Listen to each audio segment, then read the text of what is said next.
I guess we need to do. Welcome to the Throw Show, Kalnas. Welcome. And I think if I can introduce you to people who don't know, I think that so you've thrown 2019. You had 2 or 3 throws over 20 meters, a couple throws in 1990 plus. Qualified for 2 Olympic trials, and you were the first guy out in 2016 by like 2 centimeters. And 2012.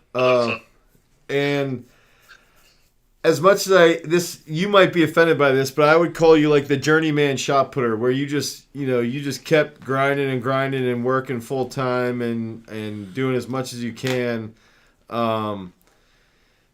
while you were still training. And I think that you almost sort of, dude, I think that you sort of started a whole generation of post-collegiate throwers that never would have thought that they could keep throwing and have a normal life and still compete at that high elite level. And I think that you were like sort of that first wave of guys that actually proved that you could do that.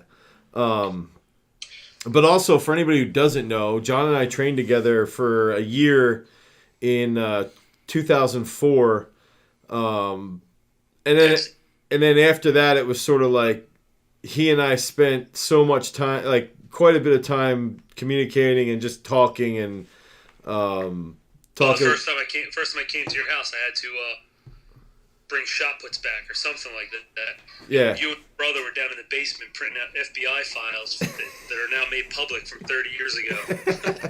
From the Freedom of Information Act. Yeah, I think that's the best thing, is that you've known me through every phase I've ever had, and all those phases that I did have, that I still have in my back pocket that nobody really knows about, you know about. Are we censored? Like literally, what can we? No, you can talk about anything like that, because I mean Trevor might be Trevor might have a no. different... I want to hear this stuff.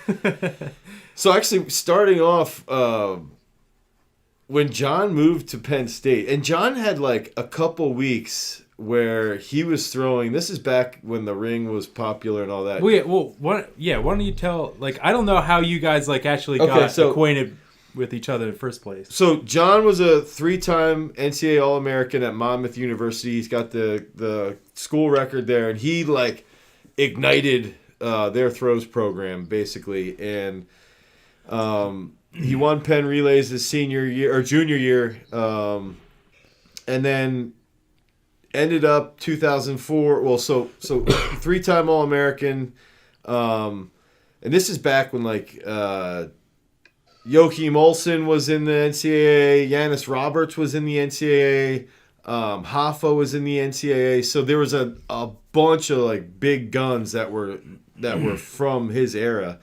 and his coach Mark Gottdanker. So when I went to Penn State, the first day that I stepped on campus, my college coach that recruited me quit. He got another job somewhere else. And what ends up happening is we hired the Monmouth coach, Mark Gottdanker, and then Mark moves to Penn State. And so his first year at Penn State, Jon was still training post-collegiate. The problem with Jon is that Jon was as bad as me with booze and partying, but he was much more athletic, so he could get away with booze and partying. But no, I just didn't kick out headlights and get caught doing dumb shit. I always had a sense of when stuff got heated, I knew when to get out. I had like a good primal sense of that. That's when Dane would get in. Yeah. In jail in 8th grade. Shoplifting, smoking weed, getting crazy. But I knew when the place started to get heated, I was out of there. So I never got caught. Everybody else got caught. But so his first year out, Mark was pissed because he wasn't throwing as well as he should have been. And long story short, Mark basically I think the throwers at Penn State, even talking with you, sort of convinced him to come to Penn State and train with us. And what I would say is that up until that point, I had always sort of been like the alpha male of every scenario I was in. Even my freshman year, I threw really well as a freshman. and I was the strongest kid on the team. And in comes Jon, and like I'm looking at this guy, and YouTube had literally just started, so it was like YouTube had just begun, and Jon's posting videos of him doing like these side twists. Actually, might have been a year after you left Penn State, but that was a year after. I was doing bar sides in the clown outfit. Yeah, in the clown outfit, but okay. So that's not the story of him scaring me. Him not scaring me, but being intimidated was like he would be in the weight room and he would always scream like, "Wake up!" Like he would start screaming at himself to wake up, and he'd bang his head on the bar to squat. And I remember that dude, he's long gone, man. Yeah, and I remember you squatting, and we were like maxing out, and we had all squatted up to like 500 and done like 3 or 4 reps. And basically we were like, all right, our projected max off of 500 for for like 3 or 4 reps would be 550.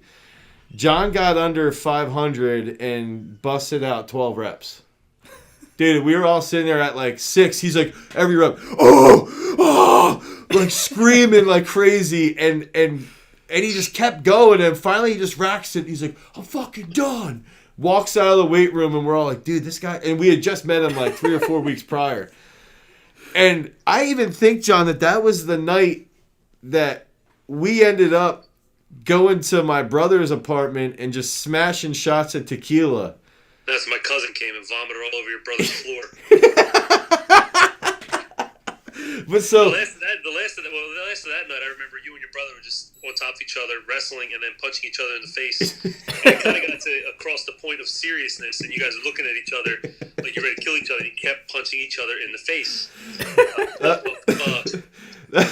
My brother was like, hit me. And I was just like, boom, like right in the face. He's like, hit me again. And I was like, boom, dude. He's like, keep hitting me. I went off on him like straight to his face as hard as I could. And he sat up, hit his head on the bunk bed above him, falls back. And I thought he got knocked out by that. And he looks at me, he's like, hit me again. And I like punched him in the face again. But this, we'll stop with that. So I think what was so unique with my experience with you is it taught me how to train. Like I learned how to train because of that time with you. Like you taught me, like, dude, you feel like shit. And sadly, a lot of the times that we felt like shit was just because we were drunk. Yeah. But it was like constantly. You came in, and Trevor and I often talk about this with Throws University. Is that like what we're trying to do is like we want to change the culture and of what the throwing world is. And I think like for you taught me what that meant. Like that was that first exposure to, one, how to be an elite athlete, but 2, you also had that technical mindset where it was like, dude, I'm a small guy. I'm not, I'm strong, but I'm not stupid strong. And I've got to use technique to throw far. And I remember that year I was 242. Yeah, so he was a smaller guy, wow. And at one point he had even had. Like I remember one practice where he had like 3 or 4 throws 67, 68 feet in training right before you hurt your groin. Yeah, that was look back on that was really dumb because me and Mark went down to Georgia. Yeah, Titan games. Through like shit, so it was so hot and humid, and then he decides to let's drive back up. So we drive 11, 12 hours back up. The positive side is we did get flashed by some chicks in a car on the way back up. But then Mark got a ticket. Yeah, Mark. A speeding ticket. But we get back up, and then instead of taking Sunday off after sitting in the car after competing for 10, 11 hours, I go out and I do a jog and stretch where I should have just took the day off, and that Monday is when I strained my groin. That was it. Yeah. That was it. Honestly, I should have stayed out there another year, but for some reason I was like, that's it, I'm done. And I left and went home. Yeah, I actually think if he would have stayed out another year, it probably would have helped me stay a little straighter. Yeah, he would hit 60 fucking feet. Yeah, but I think I think what you did for me was awesome, and then what was cool for me is like, so then when I moved to train with Dr. B, Jon at one point was like, dude, can you send me some programs? And we set up.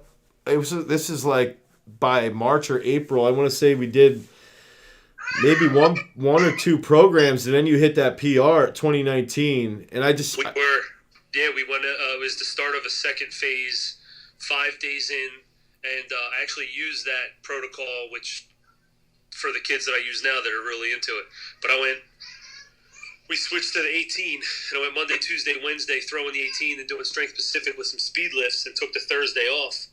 Dude, I remember everything from that Friday at Princeton. That shit was epic. Yeah. All right, bud.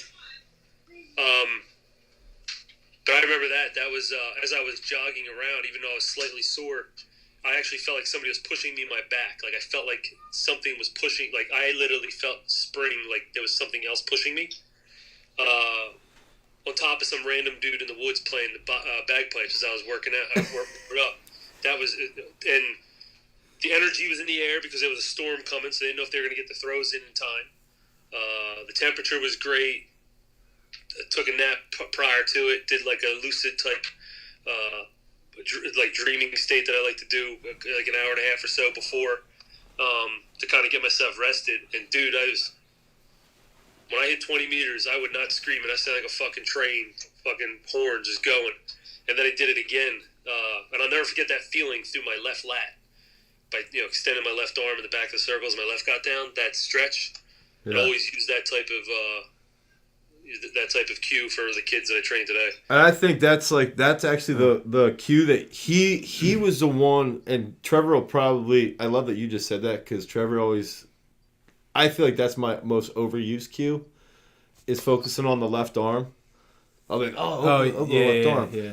But like the first time that John was like, dude, you gotta like hold and then open that up and feel that big stretch across the chest. And I remember the first time I felt that being like, oh, okay.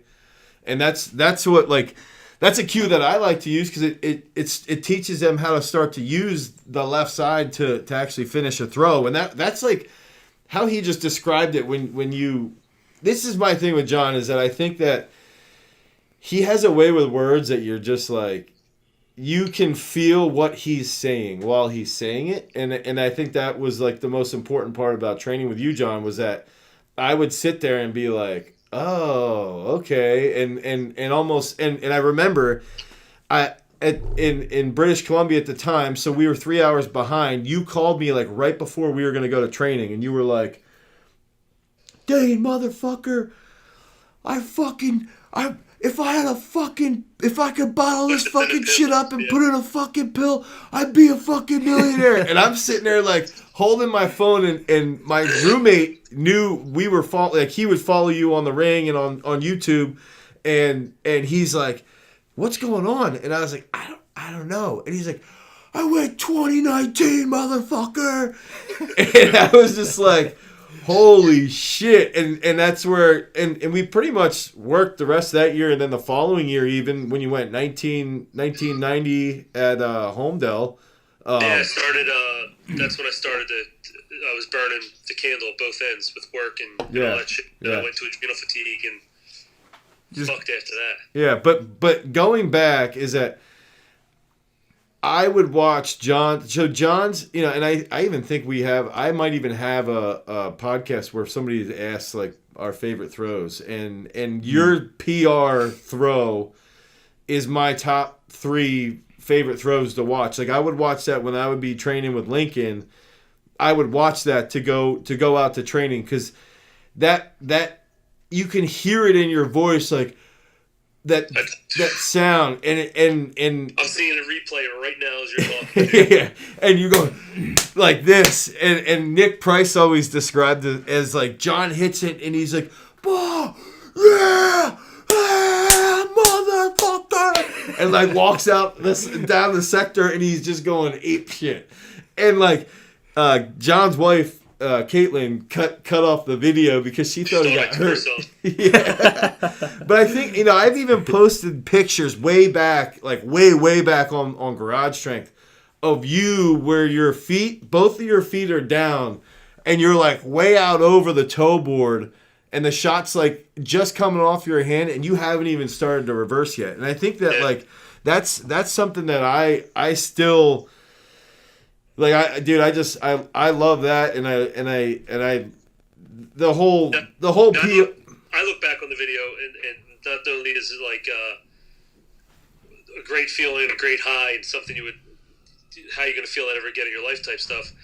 But I look at it and go, shit, look how my technique didn't change. Yeah. My technique really didn't change much. All it was the training change from a very linear path to something that got away from all those heavy weights. It turned into, now it's nervous. It's all about nervous system. Yeah. Into a certain strength, it's about playing with the nervous system. Yeah. That's what I try to tell the kids. Yeah, and I think what you just said is perfect, because you're like, dude, at that point, so that was 2009 or 2008. So by that point, you've benched, almost 500 pounds. You've back squatted what would in reality be 600 plus. You've cleaned in sneakers. You've cleaned 410 pounds. Like, you had a clear reserve of strength, and then it was just, okay, now let's focus on this technique and start working a little bit quicker. And I think that's where, we get all these AMAs all the time on Throws You, and all these questions. It's always like, strength levels matter, and strength levels can predict what you're going to throw. But once you get to a certain strength point, there's that point of diminishing returns. And that point of diminishing returns might be a little bit higher for me or a little bit lower for you. It all depends on the person. But it's finding where that strength, that point is. And then it becomes, okay, now we're at that elite level, and we got to really start to tweak what we're doing, because we don't need to be 27, 28 years old and back squatting 600 plus pounds, because we want to try and elongate the career of that individual. Yeah, when in 2016, I think the last squatting I did was front squatting in February. Outside of that, it was all either step ups with dumbbells, kettlebells, or basically single leg plyometrics. That's it. Yeah. There was no more. There was. I would have been. I maybe could have. If you got me jacked up, I maybe would have been able to do 450 on the back squat for one. Yeah. Would you throw pretty often? My bench when I was 36 years old. My bench was only 330. You're pathetic. Yeah, it's horrible. Guess what it is now? And what do you throw at 36? 1943. I was at that meet, John. It was 38, because 43 would have made it in. 42. It was 42. I was at the meet. But you know what? That was the coolest. Jason says 42. Actually, I even used that throw because I just used that throw to show. I want to say I was showing Rachel, because I was like, dude, John, look how fat and sloppy John is in this video. 293. And you went 1940. But that video, even though it's not an amazing technical throw, you still stayed on that finish for a while. That's why. You know what my best throw that year was before that? What? It was like 18 flat. Well, it doesn't surprise me that you went 19 plus. Well, that's the thing. Like it's gearing up towards that one time. I couldn't maintain far distances. Like I was telling the kids, like when I went 64.6 in NCAAs, my season best prior to that was 58. And then we started the peak phase, and then it just climbed within 4 weeks. So I have a good grasp on how my body works, and a couple of the kids, I have a good idea of how their body works, so I can get the kind of same result out of them. But that meet, I threw the same throw twice, which means I should have thrown further. Yeah. I was too hyped up. I should have delayed longer. I was too hyped up. My kid was there. I pulled the fucking stroller up to the circle. The officials were like, "You can't do this." I was like, "He's fine. No one throws a fucking shot put backwards." And that's funny that he says that, because he even I remember that. He said to me, dude, and this is what was cool. What sucked is that John didn't throw at the 2016 trials, but then you go out there, and that was like. One of my fondest memories is just being there watching the shot with you and just be like, dude, this is so fun. It's like it's and Hill hit that ball. Yeah, and I just was telling this story about how we were sitting there watching warm-ups, and I think you and I both looked at each other and were like, dude, Darrell's gonna go big. He was warming up and just smashing everything, and he got that first throw at like 21. And we just looked at each other like, dude, he's gonna. And you had I think you were live streaming it, and it was just next throw. Yeah. Bam, 21, like 73 or something, and we were just like going ape shit. Like, but that's the I think so. One funny part with John is he shows up at Princeton and he's there throwing, and I was throwing, and I was grooving them pretty well for me. So like 17. 17 mid. And John's like, dude, you were warming up and you know, you were throwing 18 plus. He's like, you got get in and think about Lincoln sitting in a bouncy seat, and he's sitting behind the circle right now in his bouncy seat. You think you're gonna keep throwing this distance, or you're gonna throw farther? And I'm sitting there. I got in the circle, and I thought about Lincoln in a bouncy seat, and I blew right out the front. Like, had this big foul, but I was like, dude, I That's can't. what I think. I mean, I don't know how like Hoffa and all those guys thought. Maybe it was more of a sport and science then, but to me, it was like this was a drug. I went from smoking tons of weed in 8th grade, tons, and for some reason got into sports and got me away from that, but the sports kind of translated into that same high. So I was always training for that high. Yeah. And knowing within a year I'm going to experience that high, but it was even more gratifying because it took a year to get to that point. It wasn't instant. So you know all the work you put in. But I always put that weight on me of like kids or spirituality or seeing. The clown and all that type of shit that I used to talk about. Yeah. It was a weird way to make it make sense for me, for me to hit big things. Now, if I try to explain that to some of the kids now, they're like, "What are you talking about?" But that's where like I want to pick your brain is like mentally, you know, how do you handle that, dude? Like I have weightlifters that'll break down into tears because Friday they snatched 130 and clean and jerked 170 and they back squatted a 5-rep PR, and 4 days later they can't even come close to that and they're crying, and I'm sitting there like, you know how the body works. Like, it's not feasible to continue to do that. Like, you're going to break down, you're going to be tired, you're not going to be as good, not as crisp. Whereas with you, it's like you had a full grasp on, that's how training works.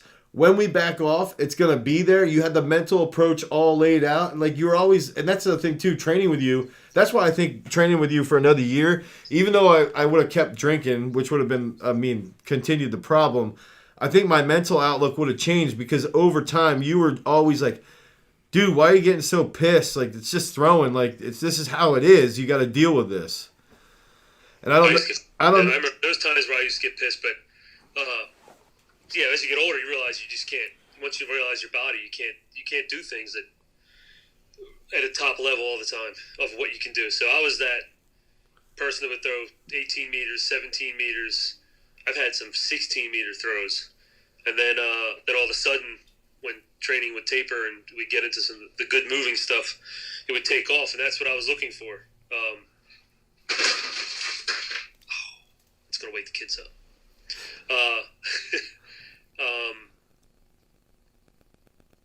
I don't know. It's a weird way to look at it, but one of the kids that I'm training right now is a computer science or is going to computer science major at Carnegie Mellon, and for him to relate it, I go, he gets pissed off because things aren't going well. I'm like, dude, you're putting script on the back end to build a web page, and once that script is being compiled, you can launch your website. Like that's how you got to look at it. Each day, you know it's not good. You got to put the reps in because it's going to end up paying off.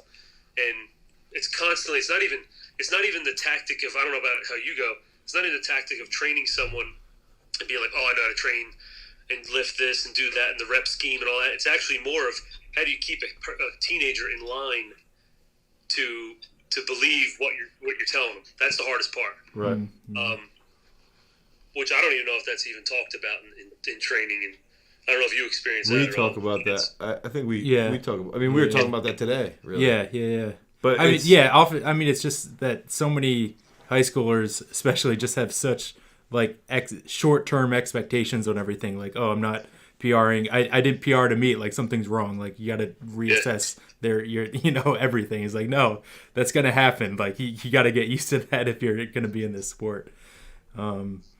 But I am curious, just with you and like knowing how hyped you can get at meets. Like, what is your mental process and mental approach to a big competition?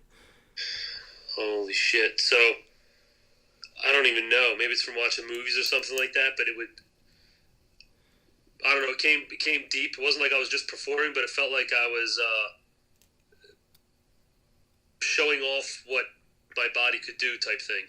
So it was never. Okay. I never thought I was competing against anybody. I was always competing against myself. And if I could have one leg up on my past self, I knew I was improving as a human in that sense.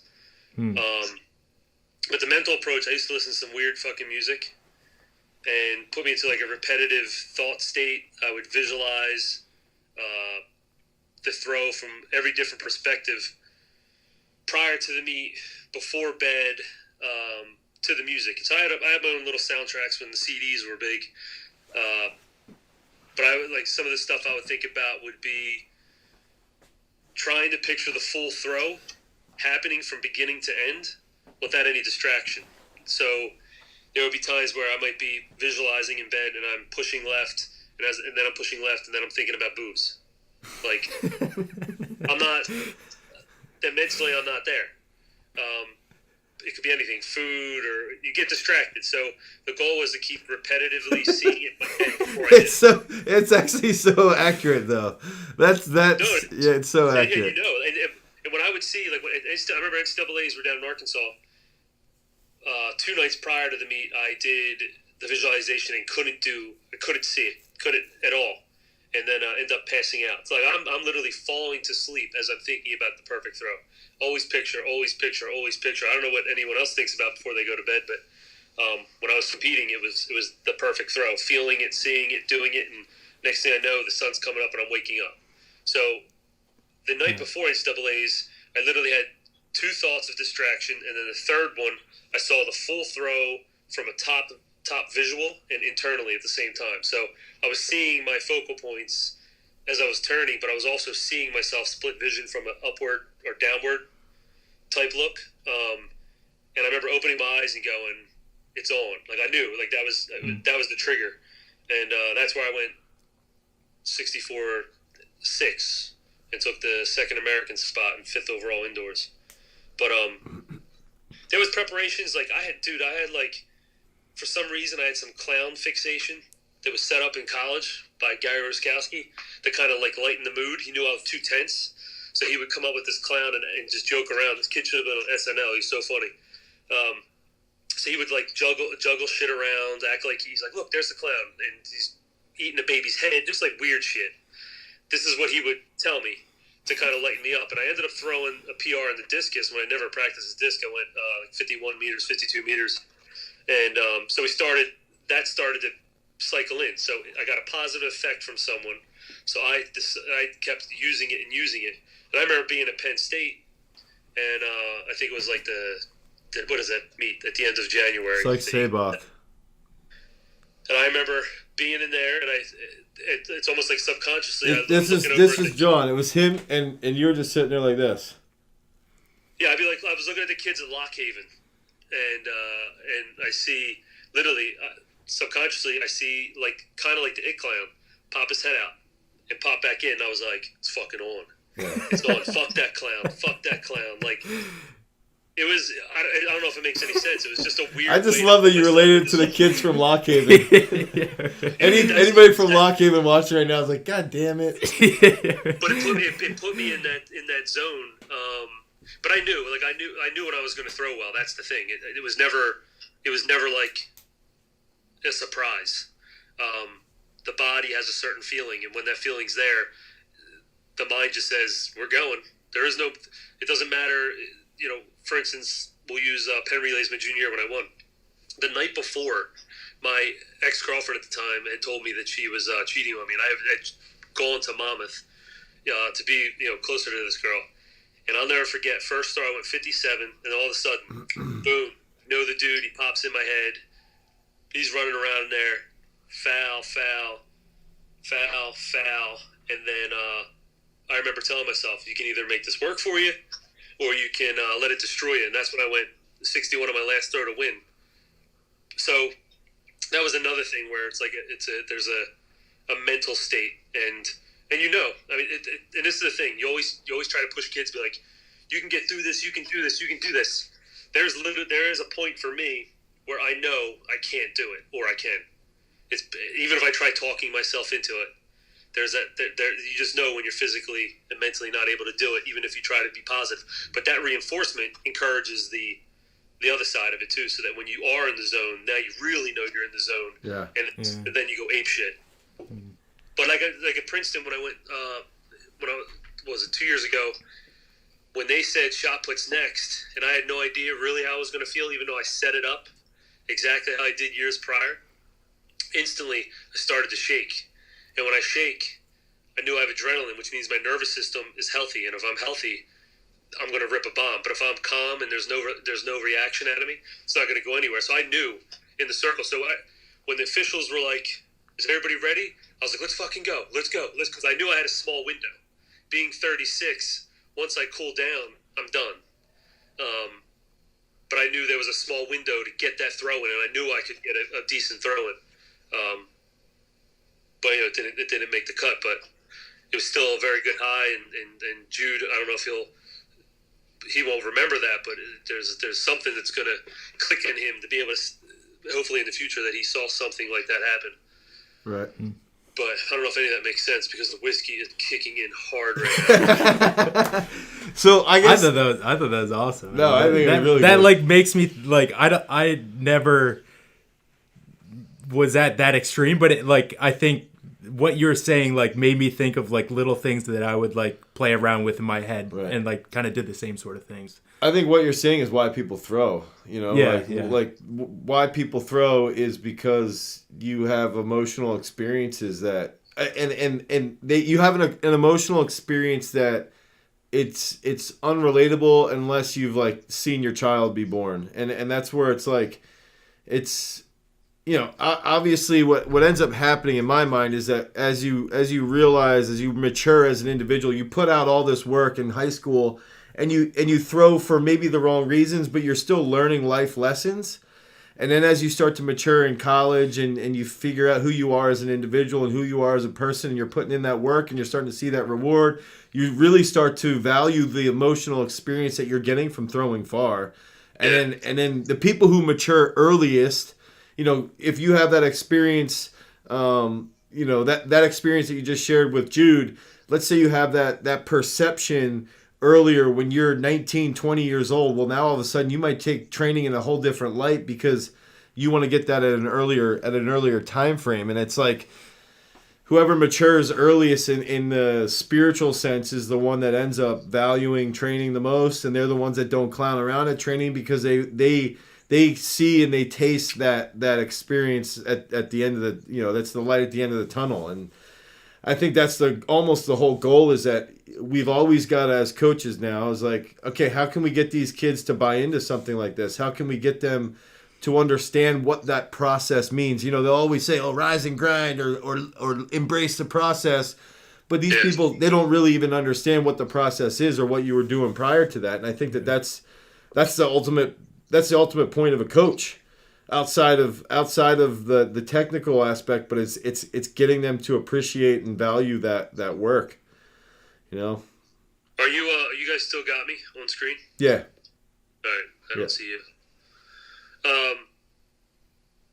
Yeah, I mean, I always say that the circle is a church. The kids are like, "Oh, I can't come on Sunday practice. I gotta go to church." I go, God doesn't want you sitting in a fucking church. He wants you outside using the body. Experiencing earth and these experiences. But I found, within the circle, I've had situations where I was emotionally, strung out, that I actually would go to the circle like it was my temple, like my Mecca. Right. Even if I wasn't throwing, kind of just sit down in the middle and just, I don't know. It was like my Stonehenge, I think even for me though, training with you in 2004. That's when I threw my best in the NCAA, and I attribute that to almost that same. I feel like I learned that from you, like that emotional experience, and really taking hold and appreciating those results because of just spending time around you. You still got me to drink too much though. You did a lot of that on your own too. I said to Trevor beforehand, I was like, I bet you Kalnas is going to tell us the ditch story. Dude, well, I forget what it was, like 3 a.m. you called me, and you're like, dude, you got to come pick me up. Like, where are you at? He's like, by the hotels. So I drove all the way over there, and I was talking to you on the phone, my little fucking Nokia phone. And I was like, "Where are you?" He's like, "I'm right here." And I look at my right, and here you are walking up out of a drainage ditch. And you were trashed, but I have no I forget why you were hiding there. I was completely trashed. Yeah. Oh, there was a lot of things. There was a lot of. Cousin Joe was down, and we had to jet out of a certain area in a Jeep. I forgot about that one. We had to run away from you because you were destructive. We didn't want to get in trouble. Jeez. So here's my question with all this, John. Is it's like, how would you as a coach, how do you get kids to stop being self-destructive? Like, because here's my dilemma. A lot of my I feel like a lot of my life lessons, a lot of lessons I learned were because I was so self-destructive, because I was a drunk, Oh, yeah. I was a belligerent fool. I would do things to almost purposely ruin my career as an athlete, because I was struggling with who I was and was I happy or not, but I always valued training. So it's like that self-destructive, belligerent, drunk person created who I am now, which I'm happy with who I am now. But it's like, I can't sit here and tell a kid, hey, it's okay to go out and drink when, I don't want them to do the same bullshit that I did. But at the same time, they might learn something about themselves if they do it. Yeah. No, the kids are pretty, I think now at this stage of my life and the business, when I'm talking to the kids, I'm pretty open. Yeah. Even with some of the kids that probably don't want to hear my openness. I probably say too much, definitely.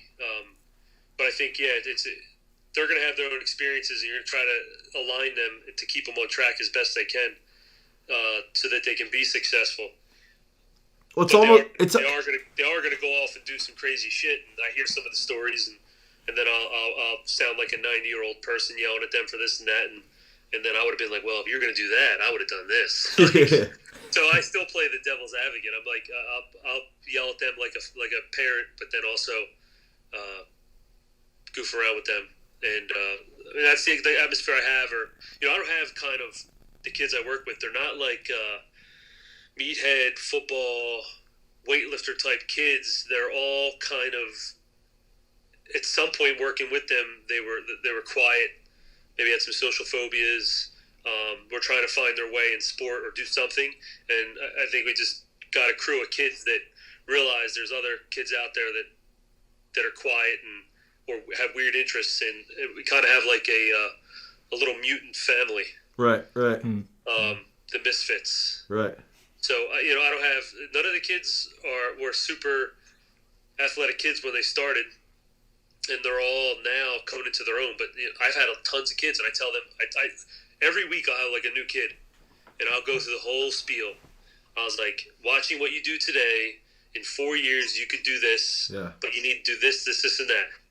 And they're like, yeah, I want to do that, And I'll be like, and you're probably not going to, because I've had this conversation with 95% of the other people, and they all are nothing now. Well, there's something, but they could have been better. Yeah. And you kind of wonder, like, did you not click with the kid? Was it travel distance? Was it money? Like, who knows what it was? But the kids that did grind it out became something. And some of them, with school, they got money for school, which is huge. Yeah. I mean, that's a huge win for the price they're paying for me. That's pretty cool. Can you usually like point that out right away? Like sift out who's going to be the ones that stick around and put in the work, or no, do you get surprised? No, I'll see the kids that have the talent. I have more kids surprise me that don't have talent that end up doing pretty well. Yeah. But I can never point out the kid that's going to stick around because, from 12 years old to 18 years old, so many things happen and change. Yeah. You go from being introverted to being a socialite, then they get, start talking to girls. Anything can happen within that time frame. Even the college kids, I'm like, all right, you're going to go to college. You're probably capable of doing this, but you never know what's going to happen in college with their experiences. Yeah. Brain's still changing, all that kind of stuff. Some of the kids that are very prim and proper, I say, you're going to come back with a guitar with long hair. You never know what college is going to, what experiences are going to do to the kids. So I can never guess on that. Like, I never knew I never knew Luke went to 68. I never thought Andrew. I knew Andrew would be good, but I never knew Andrew would be at 28 right now. Right. I would have never thought that.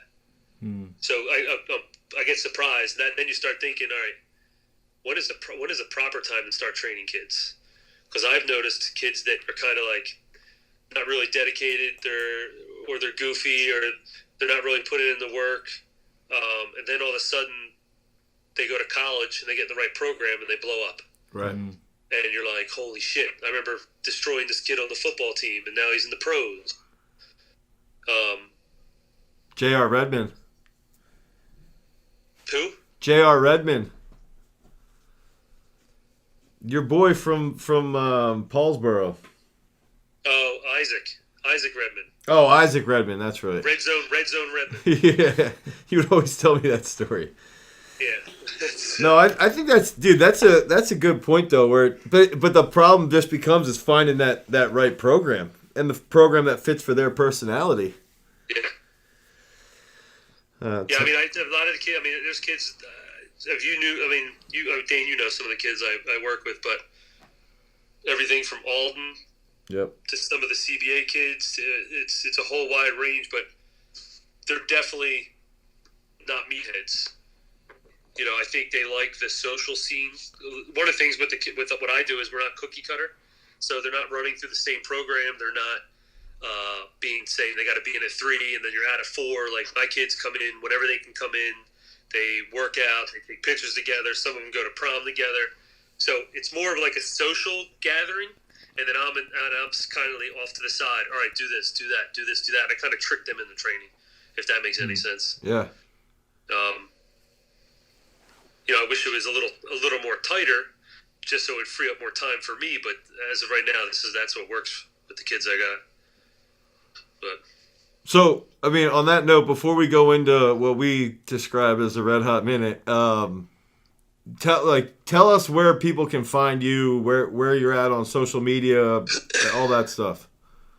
Well, the Instagram, I'm Strength Athletes with an S, and Critical Mass NJ. They're basically where I'm at on Instagram. Facebook is just my own name and Strength Athletes. I do have strengthathlete.com, but it's something I really don't keep up with just because I'm keeping up with the actual business, social media and website and all that kind of stuff, so I don't have time to hit that up. But that's where I'm at, and I'm on the Jersey Shore by Asbury Park in Monmouth County, so if any throwers are out there looking for training, any track and field event. Right. Really. Yeah. Football players, I don't want you. All right, John. So I got some questions for you. It's one or the other that you have to pick from. Okay. So I wanted, before I start this, I want to mention that you also threw 18 meters with the glide, like 58.10. 58.9. I don't know what that is. What is that? It's like 17.95, I think. So my first question comes off of that: spin or glide? Spin. Okay. MGMT or Tame Impala? MGMT. Better experiences with that right now. Pizza or tacos? Pizza. Nelson or Hoffa? Ooh. Technically, I'd say Hoffa, but I'm a Nelson fan for what he could do. Yeah. Shrooms or pot? Shrooms. Most definitely. 70. You will. Everything makes sense Everything makes sense. Okay, here's one. I want Trevor to, I don't know if you have any, Trevor, but here's one because No, I you don't. you were on the ring. You were 70-footer, and everything in your football. Wait, he was 70-footer? Oh wait, no. 70-footer was Rob Soufflon. Yeah. You were Calnut 70, Kept nuts, yeah. and on YouTube you were Calnut 70, and you were number 70 in high school football, and your uncles would always say, put in 70, it was a good year. Yeah. And everything that you ever told me was that you had to throw 70 feet. And always that's what you would think about. I have to throw 70 feet.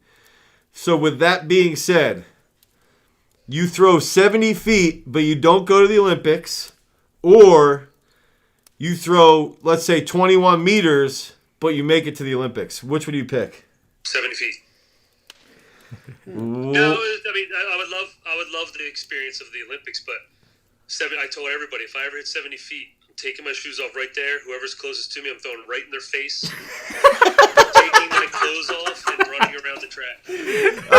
I couldn't tell you how many times, John, that you would say, like, I want, before we go, I wanted to share this, is that as introspective as he described all of those experiences, John would be the one at practice, and he'd be sitting there, and we'd be in the middle of training hard, and he'd be like, okay, hang on a second. You put your leg up like this, and you drop 315 pounds on it, right on your femur. How much money would you take? And I'd be like, dude, I don't know. Can I walk after that? Yeah, you can still walk, but it takes you a year until you can walk. $10 million. And he'd be like, you do it for $10 million? Are you serious? And it was always like, okay, how about this one? You jump off the balcony, I'll give you $50 million. If you die, your family gets it. Would you do it? I don't know. 70 million. Probably. But what if you die? And it was always like... I think about dumb shit, man. I think about dumb shit. It's very entertaining. I love my imagination. I literally used to fake being punished so that I could just sit in my room and think. That's I the kid you greatest. not. My mom would be like, he's punished, he's not coming out.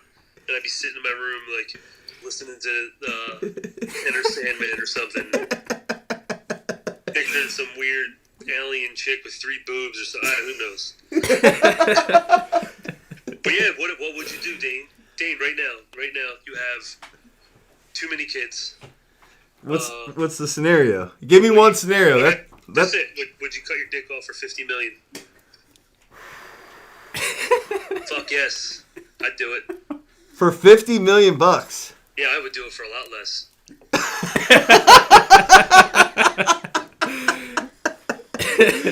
Dude, I don't know if I can. I don't know about the private parts that like that. I wanted to go off of like a broken arm. Like I swear you would come up with these ones like you, and but it would always come back to like if that ever happened and I got that money, I'm gonna run around naked and just show everybody. give me one without my penis. 75,000 to pull off all 5 fingernails off your left hand. 100%. Same here. Absolutely. 75,000. All my fingernails? For 75 grand? Absolutely. I'd do it for 50 grand. There's not. I would. There's a torture device specifically for that.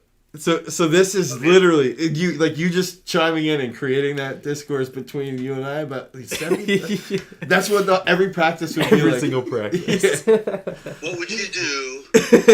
And what was funny is that Mark would sit there and Mark would just shake his head and then he would come in like, wait, you would take that? I just saw his old ass on Friday. Oh, jeez. It's pretty grumpy. All right, so he's only like 42. I thought he was so old. I'm like, he's only 4 years older than me or something like that. I didn't realize that. Yeah, he's young. All right, so Kalnas, do you have any other words of wisdom? This is easily going to be the most vulgar, existential, throw show that we've done and probably will ever do until you come back on again for another podcast. Yeah, this parent's going. You're not going to that fucking guy. Wait, what am I supposed to be doing? Do you have anything to add? Oh, I have no idea, man. I'm kind of fried out now. I was actually going through this with a migraine, but now that the whiskey's kicked in, it's kind of kicking out. But I was struggling when he was trying to figure out the microphone situation. Oh, you were getting Dude, frustrated. I felt like I was going to vomit up here. Oh, that sucks. But I'm good now. I'm getting better. I don't know. Keep grinding. That's about it. Yeah. Nothing too motivating other than just wake up another day, be glad you're happy and alive, or even if you're not happy, you're still alive, which means you should be happy. And then grind out your day. No excuses. There we go. There you go. Thanks, Kalnas. Yeah, thanks. Bye, ladies. Peace.